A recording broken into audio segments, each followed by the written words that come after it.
Shalom jemaat Tuhan terkasih, sukacita bagi kita kembali bisa bersama berbakti lewat media ini.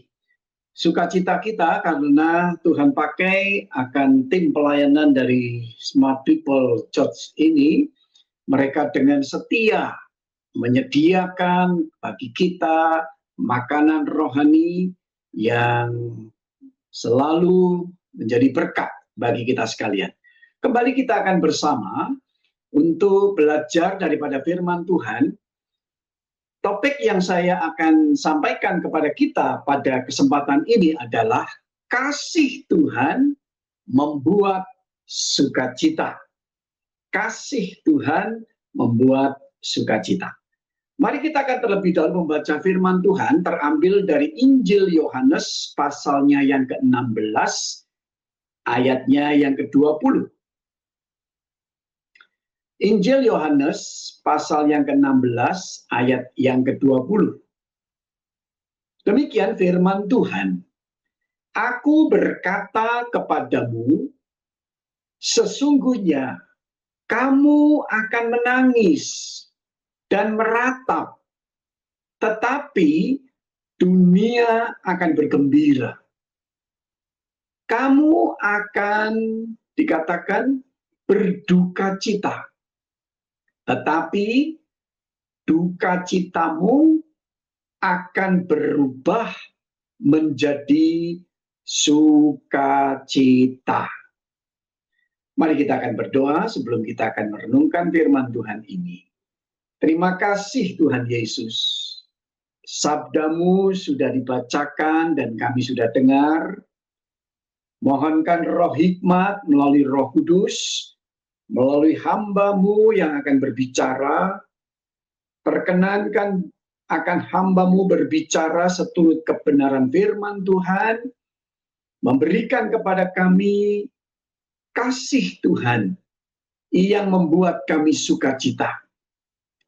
Apa yang sudah kami baca ini akan kami uraikan, dan biarlah Tuhan dengan kuat kuasa Roh Kudus-Mu memberkati kami semua. Di dalam nama Tuhan Yesus kami berdoa. Haleluya, katakan amin. Saudaraku yang kekasih, ketika Tuhan Yesus berbicara akan hal ini, kata sukacita yang dibacakan tadi kita ucapkan sukacita. Dari bahasa Yunani kita sudah mengerti itu adalah kara. Saudara, arti kara dikatakan adalah sukacita. Ada kegembiraan, ada kebahagiaan yang mendalam. Dan sering itu dikaitkan dengan anugerah ilahi. Saudara, berbeda dengan hanya sebuah kesenangan duniawi. Ketika Tuhan Yesus berbicara akan hal ini, Tuhan Yesus sedang mempersiapkan para muridnya untuk menghadapi penyalibannya. Ia berkata dengan sebuah nubuat, akan terjadi kesedihan saat mereka, saudaraku, menantikan penderitaan Yesus, saat di mana Yesus disalibkan, saat di mana Yesus mati. Saudaraku kekasih, namun di sini Tuhan juga berkata, aku menjanjikan bahwa duka cita akan berubah menjadi sukacita setelah kebangkitannya. Saudara, memang ada sebuah perbedaan yang mencolok. Kontras antara dunia dengan para murid pada saat itu. Dikatakan dunia akan bersuka cita karena kematian Yesus. Karena apa? Mereka akan menganggapnya Yesus gagal. Nah, para murid, saudaraku, dikatakan berduka cita karena kehilangan gurunya. Kehilangan Mesias. Saudaraku kekasih, tapi dikatakan kebangkitannya mengubah narasi daripada penderitaan itu menjadi kemenangan. Inilah yang dipahami sebagai kara. Ada transformasi yang bukan hanya dikatakan kematian berhenti, berakhir, tetapi karena ada kebangkitan itu menunjukkan akan sukacita itu. Saudara, ada sebuah makna yang dalam dari peristiwa dan kata kara ini ketika Yesus berucap kepada para muridnya. Saudaraku, sukacita yang dijanjikan itu bukanlah karena keadaan duniawi yang berubah, tetapi karena penggenapan daripada janji Allah. Ini kemenangan Injil, ini kemenangan anak-anak Tuhan. Saudara, ini sukacita bukan sukacita yang seperti dunia berikan, tetapi sukacita yang rohani. Yang muncul dari pengharapan dalam Kristus yang hidup. Anak-anak Tuhan yang memahami ini, saudaraku. Hari ini ketika menjadi anak-anak Allah, yang sudah diberikan kemenangan oleh Tuhan Yesus Kristus, saudaraku. Sukacita ini bukanlah pengganti dari kesedihan, tetapi muncul dari dalam kesedihan itu sendiri. Pengertian kara itu memang, saudaraku, dikatakan dari kesedihan ke dalam. Ke dalam apa? Ke dalam sukacita. Seperti kalau kita gambarkan kelahiran setelah adanya kesakitan. Ini para jemaat wanita yang sudah melahirkan mengerti, saudaraku, betapa sukacitanya. Meskipun saya tidak melahirkan, tetapi 2 anak yang dilahirkan oleh istri saya ada di sampingnya. Ketika saya lihat penderitaan seorang wanita, memang kalau mungkin suami mungkin bisa berkata seperti saya mungkin waktu itu, saudaraku, saya bisa mengatakan begini, kalau mungkin Tuhan, jangan dia saja, kasihan, dia sakit, berteriak begitu. Suster sakit, karena memang ketika ada bukaannya itu, konon katanya itu yang menderita, ada sakitnya. Tetapi ketika kepala itu sudah keluar, kemudian tubuh bayi keluar, anak 1, anak 2, saya lihat, wah, istri saya sukacitanya luar biasa. Kara, saudaraku. Saudara, Yesus tidak menjanjikan kita bebas dari kesedihan. Ini kalimat yang sering diperdengarkan. Tetapi ada sebuah transformasi kesedihan menjadi sukacita melalui karya penebusannya. Saudara, ini Injil, ini penting untuk dimengerti dan selalu kita refreshing, saudaraku, di dalam kehidupan iman kita. Orang lebih banyak sekarang ini bicara soal bagaimana Tuhan lepaskan saya, bebaskan saya, berikan kepada saya kesembuhan saat saya sakit, kemudian pemulihan dalam ekonomi, saudaraku, kemudian apa yang didoakan dijawab Tuhan, itu tidak salah dan tidak masalah. Tetapi dengarkan kalimat sukacita ini. Kasih Tuhan membuat sukacita, kenapa? Karena dikatakan sukacita yang sejati itu di dalam Kristus bukanlah pelarian daripada penderitaan, melainkan penebusan penderitaan itu sendiri. Kalau Kristus tidak mati di atas kayu salib menderita, saudaraku dan saya, saudara dan saya tidak akan mengalami sukacita. Saudaraku, pertanyaan yang penting buat orang Kristen. Mengapa banyak orang Kristen tidak hidup sukacita? Saudara, bukan berarti kita sudah jadi robot yang tidak bisa sedih, tidak bisa menangis, kita tidak mengalami duka cita. Sebagai hamba Tuhan pun ketika saya ditinggal papa di tahun 85, ketika ditinggal mama di tahun 2008, ketika ditinggal adik saya, ditinggal kakak saya, pasti air mata, saudaraku. Dan saya tidak malu untuk menangis. Kenapa? Ada duka cita. Harus ekspresif, saudaraku, bukan dibuat-buat. Memang ekspresif. Karena cinta kita, kasih sayang mereka dengan saya, hubungan yang baik harus berakhir dengan satu keterpisahan yang selamanya di dunia. Memang satu hari kelak saya akan bertemu dengan mereka di surga, seperti dengan saudara. Mungkin saudara ada yang sedang mengalami duka cita karena ditinggal oleh orang yang saudara kasihi, dan itu orang yang menjadi tiang dalam kehidupan keluarga kita. Atau ada sesuatu yang sekarang ini hilang, saudaraku. Bukan hanya kekasih kita, orang-orang dekat kita, tetapi ada sesuatu yang hilang.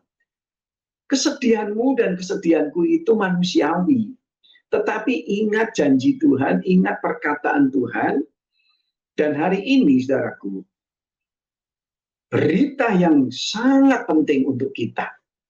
Anda membutuhkan kabar baik. Supaya kasih Tuhan itu nyata, membuat sukacita, terimalah kabar baik ini. Kabar baik tentang apa?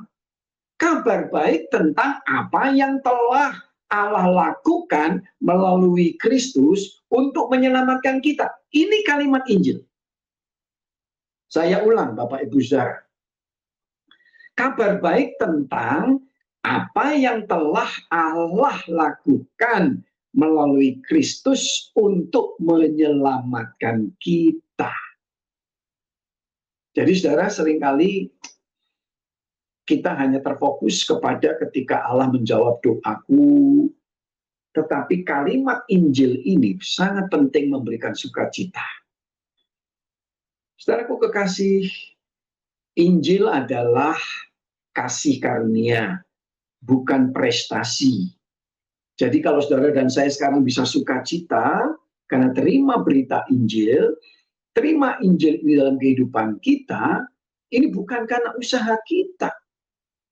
Saudaraku mengerti sukacita yang Paulus alami, memampukan dia bisa berkata di dalam kitab Roma, mari kita lihat Roma pasal yang ke-5, ayat 1 dan ayatnya yang kedua. Roma pasal 5, 2 ayat yang pertama ini, saya bacakan bagi kita sekalian. Demikian firman Tuhan.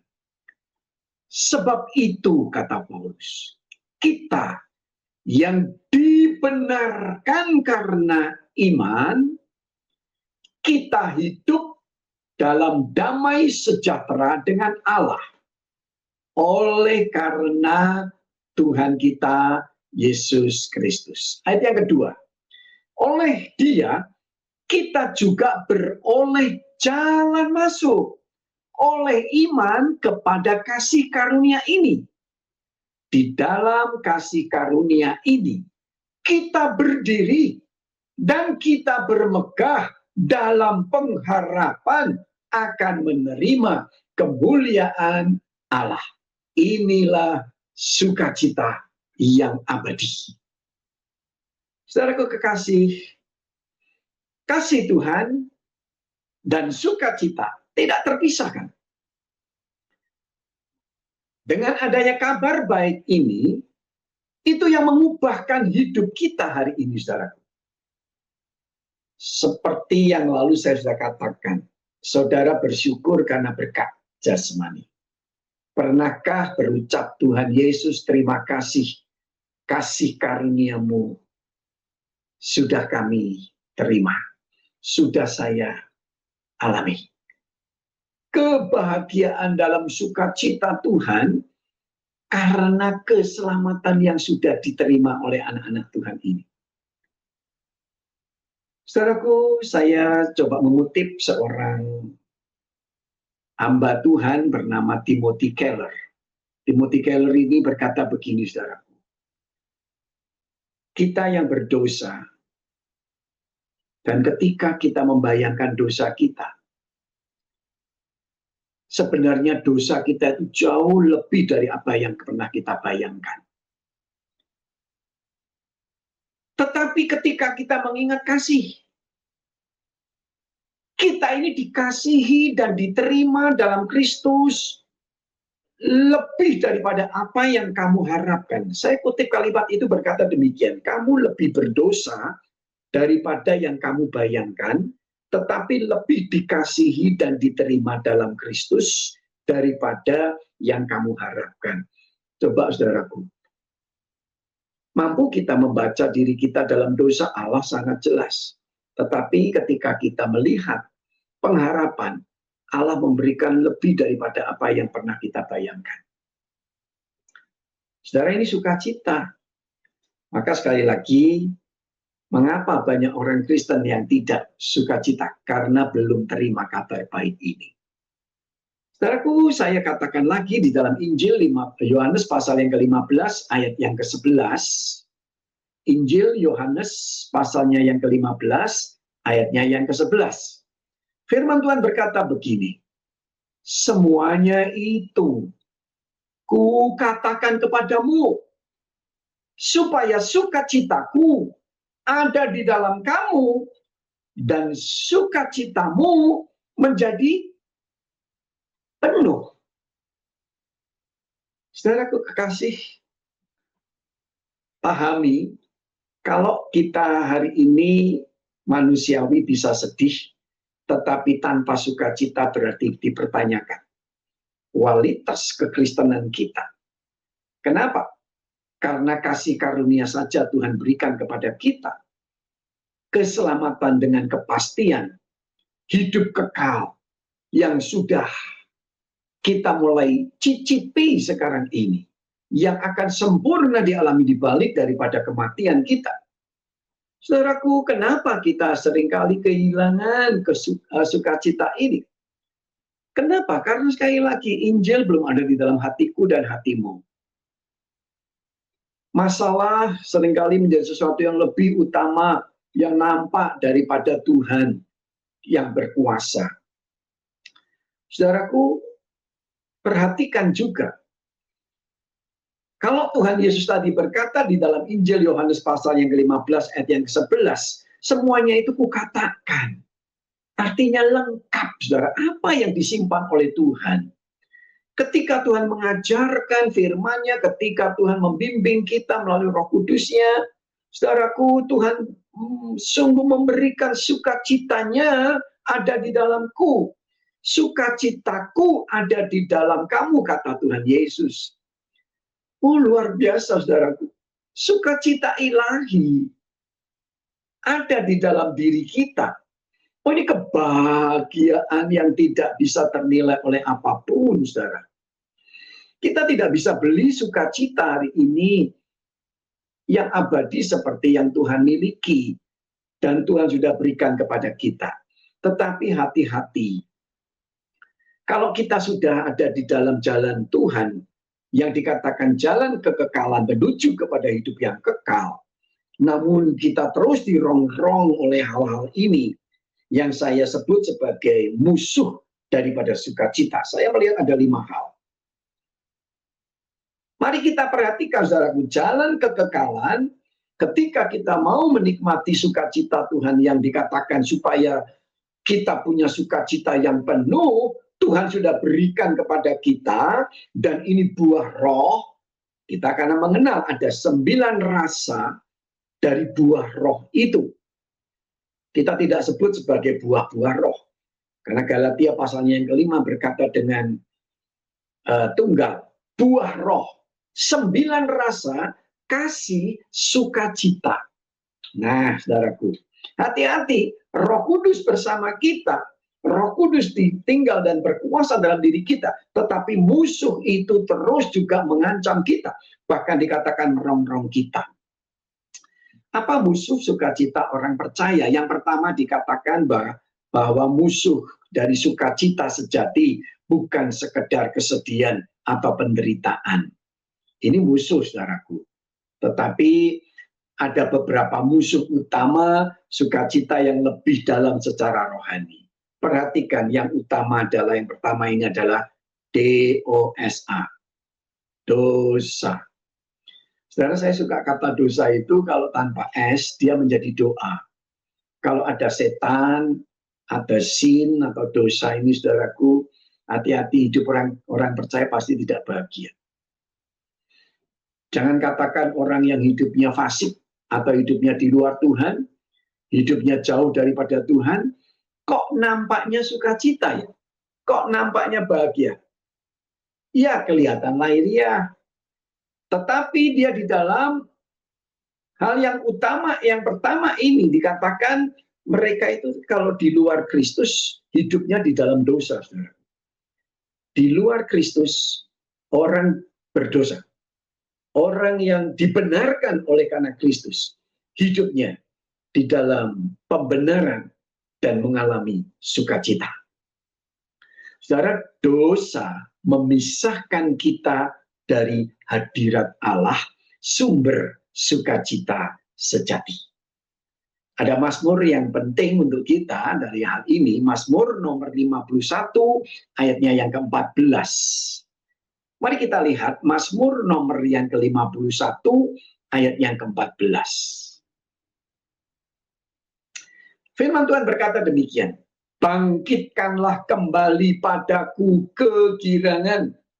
Artinya begini, saudara, bangkitkanlah kembali padaku sukacita, karena selamat yang daripadamu, dan lengkapilah aku dengan roh yang rela. Haleluya, saudaraku. Ada satu permohonan. Bangkitkan. Jangan terus terpuruk. Jangan terus tinggal dalam dosa. Saudara yang dengar firman Tuhan ini, saya ingatkan kepada saudara, dosa membawa kematian, dosa membawa maut, dosa membawa kehancuran, dosa musuh sukacita. Saudara terus berkanjang dalam dosa. Saudara dengar melalui ibadah online Smart People ini. Ini bukan kebetulan kalau Tuhan sedang tunjukkan kepada saudara. Oleh sebab itulah engkau yang masih berkanjang dalam dosa. Dosa apapun, saudara. Ada kebiasaan-kebiasaan buruk. Bahkan saudara jauh dari Tuhan, sekarang sedang di dalam dosa. Tetapi Roh Kudus sedang menjamah saudara. Dengar kalimat-kalimat di dalam firman Tuhan ini, sukacitamu harus sejati. Kembali kepada Tuhan. Jangan berkanjang di dalam dosa, tetapi hiduplah seperti Daud. Daud tidak mau selamanya gagal di dalam dosa. Saudara kalau kadang pikirkan seorang Raja Daud. Raja Daud ini bukan kurang dosanya, saudara. Mungkin bahkan lebih banyak dari kita. Dosa-dosa yang dikatakan besar, saudaraku. Dia punya pemikiran-pemikiran busuk, pemikiran-pemikiran buruk. Agar dia punya keinginan itu bisa tercapai. Demi seorang Batseba, saudaraku, dia kepingin bagaimana supaya bisa mencapainya. Dia korbankan panglimanya sendiri. Dengan trik-trik yang buruk. Saudaraku, Daud kalau berani berkata di dalam Mazmur nomornya yang ke-51 tadi. Kenapa? Karena dia tahu dosa merongrong hidupnya. Membuat dia tidak sukacita. Saudara, biarlah Roh Kudus hari ini tunjukkan kepada saya dan saudara. Apa dosa yang masih terus kita simpan. Yang merongrong kesukacitaan kita. Sukacita kita ini untuk menjadi tidak penuh. Tidak akan pernah sukacita, saudaraku. Saya khawatir hari ini, saudaraku, kita orang yang pandai menyimpan kebusukan kita, keburukan kita. Berikan Roh Kudus leluasa seperti kepada Raja Daud. Ketika Nabi Nathan datang, Daud merasa dirinya bisa menyimpan segala dosanya. Tapi ketika Daud yang berdosa itu, sukacitanya lenyap. Dosa Daud membuat hatinya hancur. Dan hubungan dengan Allah rusak. Saudara, bersyukur masih ada yang menegur dia. Supaya sukacitanya Daud itu kembali penuh. Nathan memang tidak langsung, saudaraku. Dia cerita dulu, ini ada kisah demikian. Gimana menurutmu, Raja? Dengan santainya Daud tidak merasa dirinya berdosa, tidak merasa dirinya bersalah. Kalau saya ketemu orang itu, saya akan habisi, saya akan begini, saya akan begitu. Saudaraku, bayangkan loh, kalau kita sekarang ini sebagai orang yang pintar atau hebat menyembunyikan dosa kita, dan suara hambanya membimbing kita. Saudaraku, jangan keraskan hatimu. Paulus pernah membuat sebuah ayat. Kalau dulu saya masih muda, remaja, saudaraku, ayat ini memberkati saya dengan pujian. Pada hari ini, jika kau mendengar suara Yesus, janganlah keraskan hatimu. Lihatlah, tangannya terbuka menerimamu. Kasih Tuhan itu ingin membuatmu sukacita. Dan itu yang bisa membuatku dan membuatmu sekarang ini sukacita. Berhentilah berbuat dosa. Itu tidak menyelesaikan masalah. Tapi ketika kita sungguh bertobat, seperti pemazmur Raja Daud, dia rindu, sukacitanya itu penuh. Saudaraku, itu musuh yang pertama. Sekarang musuh yang kedua apa? Mari kita lihat yang disebut sebagai legalisme. Istilah yang muncul itu pengertiannya demikian, saudaraku. Agama tanpa kasih karunia. Artinya hari ini ada agama, termasuk kekristenan bisa menjadi sebuah agama, bukan iman, bukan Injil, tetapi agama, legalitas, saudaraku. Itu bisa mengurangi. Kenapa dikatakan demikian? Pengertiannya demikian, saudaraku, saya coba sampaikan kepada kita. Menjalani iman itu seperti beban kewajiban, bukan relasi kasih. Jadi kepada Tuhan, ibadah itu hanya sebuah formalitas. Kan saya orang Kristen, agama saya Kristen. Tetapi saudara tidak hidup dalam kasih karunia. Menjalankan ibadahnya hanya menjadi sebuah nilai daripada kehidupan moralitas keagamaan kita. Yang penting kan saya ke gereja. Yang penting kan saya sudah melakukan semua kewajiban. Tapi tanpa kasih karunia, saudaraku tidak akan bahagia, tidak akan sukacita. Banyak orang Kristen, saudaraku, ke gereja tetapi pulang dari gereja kembali seperti biasa. Saudara ngikuti ibadah online seperti ini, selesai ibadah ini, saudara juga biasa. Kenapa? Karena saudara hanya mengikuti apa yang dikatakan dan diajarkan seperti nilai-nilai agama saja. Yang tanpa kasih karunia itu legalitas, legalisme. Saudaraku, sekali lagi saya tertarik ketika kalau baca-baca bukunya seorang Timothy Keller. Timothy Keller ini banyak memberikan nilai dalam pelayanan saya ketika saya harus kembali kepada kabar baik Injil, bukan legalitas atau legalisme. Dia berkata begini, saudaraku. Agama itu berkata, aku taat supaya Allah menerima aku. Aku taat supaya Allah menerima aku. Tapi kalau Injil berkata apa? Injil itu berkata ini kabar baiknya. Sukacita, bukan legalisme, saudaraku. Aku diterima, maka aku taat. Saudara, ini yang membuat kita sukacita. Kita tidak akan bedanya dengan orang Farisi dan ahli Taurat yang pinter agama. Mereka dibilang malah tokoh-tokoh agama. Mereka pemuka agama. Tetapi mereka tidak di dalam Kristus. Mereka malah melakukan, menjalankan akan nilai-nilai ibadah mereka secara agamawi. Apa kurangnya? Oh, mereka orang-orang yang taat. Kalau boleh dikatakan, saudaraku, hukum Taurat mereka kuasai. Kasihlah kepada Allahmu, kasihlah kepada sesamamu, dengan demikian-demikian. Bahkan kalau mungkin dicatat ada 630 peraturan Taurat, mereka kuasai. Itu semua kan agama. Mereka mencoba memakai cara ini. Seperti Paulus, saudaraku. Nanti kita akan belajar dalam kesempatan lain tentang Rasul Paulus dengan karakter lamanya. Dalam kehidupan rohani yang lama. Dia adalah seorang yang mengikuti legalisme. Sehingga ketika seorang Rasul Paulus, saudaraku, dia menjalankan hal-hal yang sifatnya legalisme ini, tujuannya adalah apa? Kewajiban agar diterima, agar bisa menerima apa yang menjadi orientasi dirinya. Jadi kewajiban itu menjadi sesuatu yang dimutlakkan. Kalau tidak nanti Tuhan akan hukum. Saudaraku, Tuhan itu sudah mengerti akan keadaan kita. Kita tidak mampu. Makanya sukacita kita tidak penuh. Karena apa yang kita jalankan hari ini semuanya karena agama. Bukan karena Injil. Kembali kalau kita mau sukacita kata firman Tuhan tadi.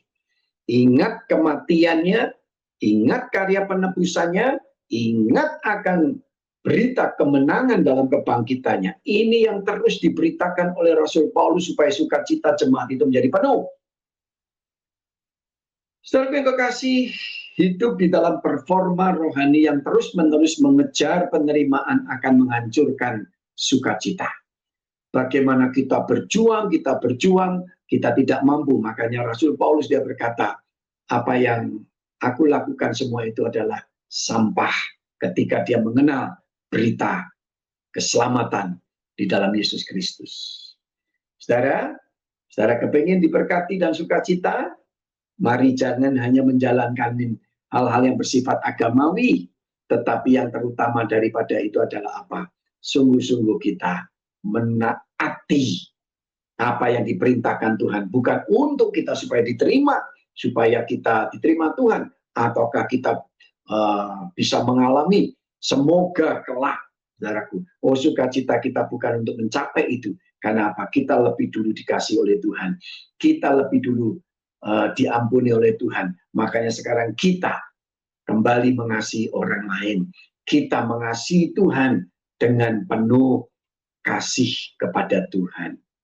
Saudara, yang ketiga, ini yang juga tidak kalah pentingnya untuk kekristenan kita. Apa yang merongrong, yang menjadi musuh di dalam kita kehilangan, sehingga kita kehilangan sukacita.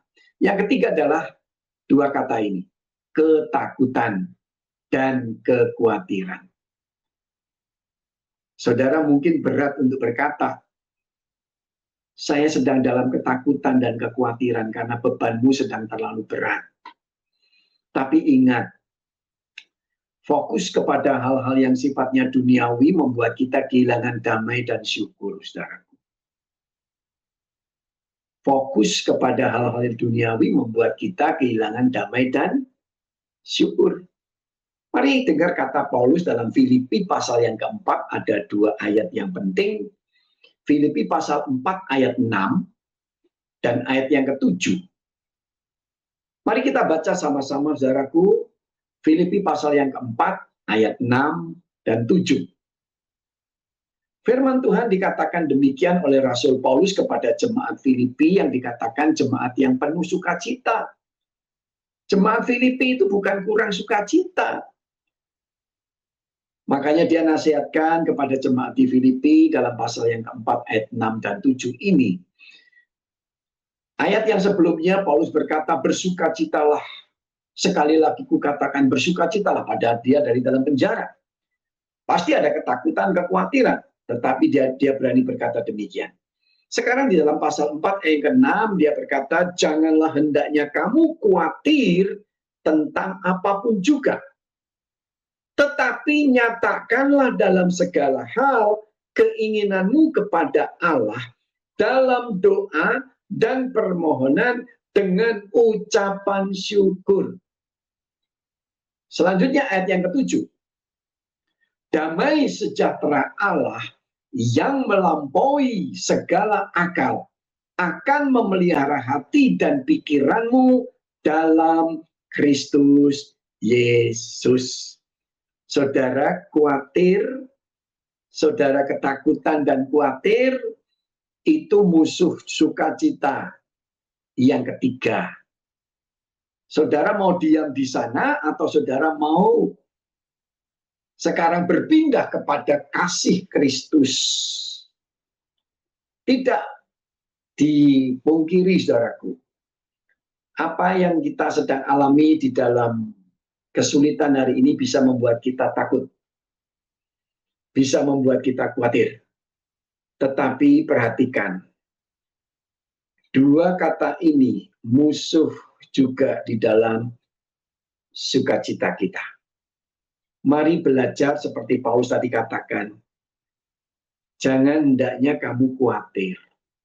Bukan berarti Paulus tidak pernah khawatir, tapi karena dia sudah mengenal siapa Yesus Kristus Juru Selamat, siapa Yesus Kristus yang sudah bangkit, maka dia berkata, nyatakan keinginan segala hal, keinginanmu kepada Allah di dalam doa dan permohonan dengan ucapan syukur. Jadi kalau ngomong kepada Tuhan itu 3 hal ini mengikuti, saudaraku. Bahwa keinginanmu ngomong sama Tuhan, semua ketakutan kita, semua kekhawatiran kita, itu kan melalui doa. Ada permohonan, sampaikan apa yang kita butuhkan, apa yang kita minta. Seperti anak kepada papahnya. Allah Bapa kita akan dipanggil sebagai Aba, atau panggilan mesra dalam bahasa kita ini adalah Bapa. Bapa itu bukan father, tetapi daddy, saudaraku. Aba di sini pengertiannya memanggil seperti daddy. Hubungannya itu begitu melekat, intim, dekat sekali, saudaraku. Jadi kalau kita perhatikan, Paulus mengajarkan kita, kalau kita khawatir, kita mengalami ketakutan, yang bahkan bertubi-tubi. Saya kadang lihat segini, saudaraku, semuanya itu mulai daripada kebingungan. Kalau hidup kita ini sedang bingung, saudaraku, dari bingung, itu akan menjadikan kita takut. Bingung menjadi takut. Takut itu menjadi khawatir. Khawatir yang bertubi-tubi menjadi apa? Cemas, gelisah. Jadi kalau saudara sudah sampai ke level ini, saudaraku, tidur tidak nyenyak, makan tidak pernah nikmat, pergi tetap di dalam situasi yang berat, dan kita tidak pernah mengalami sukacita. Nah, depresi itu salah satu bagian yang penting ketika seorang mengalami kecemasan. Saudara yang sedang depresi, sukacitamu hilang. Maka baca ayat ini. Janganlah hendaknya kamu khawatir tentang apapun juga. Kalau saudara percaya, sekarang datang pada Tuhan, nyatakan apa keinginanmu. Kalau belum dijawab Tuhan, jangan berhenti untuk meminta sampai Tuhan jelas menjawab apa di dalam kehidupan kita. Tuhan itu bukan Allah yang jauh, tapi Allah yang hadir dan bersama dengan kita. Maka dikatakan, nyatakan segala hal keinginanmu kepada Allah dalam doa. Saudara tidak bisa berdoa, mintalah hamba-hamba Tuhan untuk mendoakanmu. Mintalah saudara-saudara rohani, teman-teman rohanimu. Mintalah pemimpin-pemimpin selmu. Mintalah kepada orang-orang yang kita pandang mampu, yang dipercayai Tuhan dan bisa mendoakan kita. Dan saudara katakan itu supaya didukung dalam doa. Tapi saudara berdoa dulu. Jangan sedikit-sedikit minta orang lain mendoakan. Saudara bisa berdoa. Masalahnya saudara itu mungkin tidak percaya atau kurang percaya atau tidak mau berdoa karena tidak pernah berdoa. Hilang sukacitamu, saudara. Setelah menyampaikan permohonan, jangan lupa kata terakhir dari Paulus, nyatakan, tetap dengan syukur. Artinya apa? Orang bersyukur itu menerima apa adanya, saudara. Dari Tuhan. Dia percaya kalau Tuhan tidak izinkan ini, berarti Tuhan berikan saya yang lebih baik. Kalau Tuhan berkata tunggu dulu, berarti saya harus menanti sampai waktunya Tuhan. Dan semuanya akan menjadi indah pada waktunya. Saudara sudah ada 3, 1, 2, 3, biasanya sebelum keempat, 1, 2, 3 lupa. 1 tadi apa? Dikatakan dosa. Yang kedua, legalisme. Yang ketiga, ketakutan dan kekhawatiran. Sekarang yang keempat, izinkan saya terbuka berkata, kepahitan dan tidak mengampuni, itu juga merongrong sukacita kita. Saudara sedang menyimpan sakit hati, itu akan mematikan sukacita rohanimu. Saya tidak mengerti dan saya tidak mengalami, tetapi saya mau berdoa untuk saudara. Kalau memang ada sakit hati yang menjadikan sebuah kepahitan, ingat kata-kata Paulus dalam Ibrani pasal 12 ayat 15. Ibrani pasal yang ke-12 ayat yang ke-15. Paulus berkata demikian kepada kita. Jagalah supaya jangan ada seorang pun menjauhkan diri dari kasih karunia Allah, agar jangan tumbuh, apa saudaraku? 3 kata yang jangan ada di dalam diri kita. Jangan tumbuh akar yang pahit, yang menimbulkan kerusuhan dan yang mencemarkan banyak orang.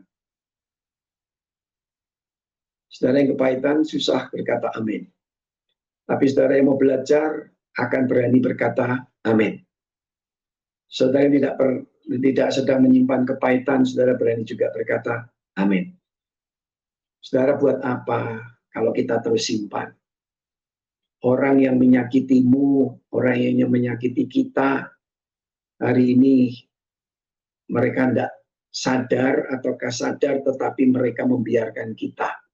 Sengaja atau tidak, saudaraku, yang rugi adalah diri kita sendiri. Kembalikan pada otoritas Allah yang maha adil. Allah itu tidak tinggal diam. Maha adil. Kalau kita minta ada pembalasan, saudaraku, itu bukan hak kita, tetapi pembalasan adalah haknya Allah. Saudara perhatikan ayat ini, Ibrani 12:15. Saudaraku, minta pada Tuhan supaya sukacitamu penuh. Jangan ada ini lagi, kepahitan dan tidak mengampuni.